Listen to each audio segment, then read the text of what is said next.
मोर दिल के रानी तै मोर जिनगानी, तोर बिना लागे सुना कहानी, तोर बिना लागे ओ हाना।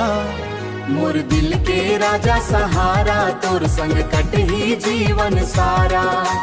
तै मोर सपना तै मोर आस, तोर माया में बस के मोर सांस। पहली नजरिया में जादू कर डारे, मोर दिला चुरा ले गे।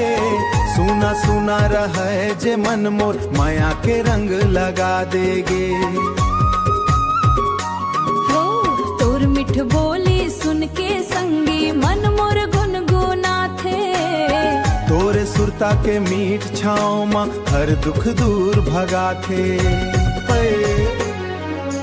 धीरे धीरे बढ़त गे माया, दिल में घर बना ले। सुख दुख के हर डगरिया माँ हाथ मोर धर ले। नदिया किनारे चंदा तरे, तोर संग बैठे रही थो। अखिया बंद करे के बाद घलो, बस तोला देखत रही थो।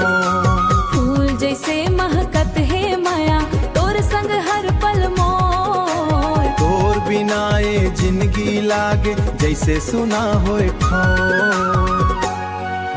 माया के डोरी ऐसन बंधिस, अब टूटे नहीं पाही। जन्म जन्म तक संग रहिबो, ये वादा निभाही। बरसत पानी गूंजत बादर, तोर सुरता जगा थे।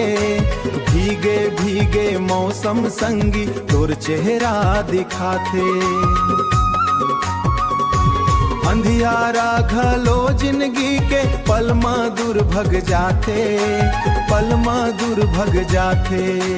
रंगे मोतम ना तोर संग संगी, जीवन खुशहाल लागे। जीवन के सपे कहागे, मोर भाग में लिखे कहानी।